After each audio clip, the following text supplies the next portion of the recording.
So again, that has happened. No? This again goes back to the idea of sadhu sangha, swajatiya sadhu sangha, like-minded comrades with which we have experienced very sacred moments of the epiphany and commitment with this ideal, and we continue to do so.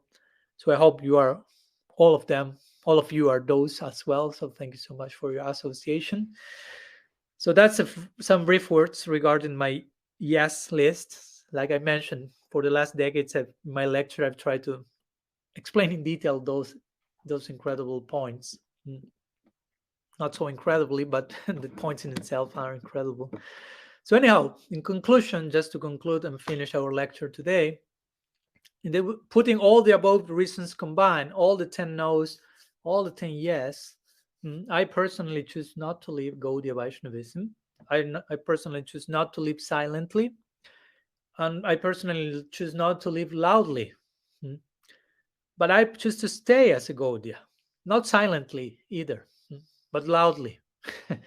No, but not loudly as a rebel without a cause, an anarchic, throwing stones guy, but in service to the Sampradaya, but trying to share and explain whatever I feel personally as important. And I beg your forgiveness if any of my words are wrong or causing any anxiety. I'm willing to learn and change with all of you together.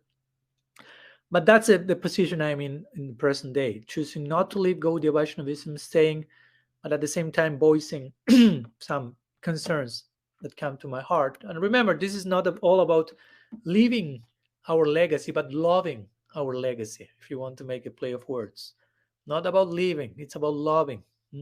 Not about leaving, but about learning how to stay with the proper reasons, as we say before. Not how to stay with the wrong reasons, how to stay with the proper reasons, and address those things which require transformation, which require adjustment, review, so we can stay in a healthy way, and so we can belong in a deep way, belong deeply. So we are not coming here to transform everything, but to renew those things that need to be renewed. And that's a commitment for all of us as members of the Sampradaya. I remember Christ saying, I didn't come here to modify the law, but to renew the law. So the law, the ancient Anadi revelation, if you will, it's there. Similarly, in Mahaprabhu's times, there was Vaishnavism, not Gaudiya Vaishnavism, but Vaishnavism. The old Vedic law was there. And the worship of Krishna and the Bhagavad was there. In its own way, a New Testament. But the way Mahaprabhu embraced the Bhagavad was in one sense something new, even another New Testament. But in another sense, it was not a change of the law, it was a renewal of the old law, an upgrading, all of which was replaced, quote unquote, by his doctrine of love. That's what we are celebrating as Gaudiya Vaishnavas. But in doing so, in Mahaprabhu engaging in that renewal, he was fully supported by the old tradition and revelation. It was not independent from that. So in this way, Shastra and tradition can be understood, of course, from in stagnated ways, and parampara can get stuck. Krishna himself said that in the Gita, so that's not something new. But Mahaprabhu showed examples, Krishna himself, by showing a deep renewal of this stagnation, of how people at his times were understanding Shastra and tradition in a not very dynamic way.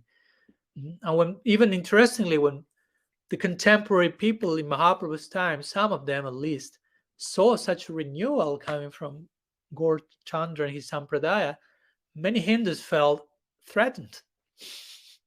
Not even Muslims, but free Hindus as well. And they attacked his movement in his contemporary times.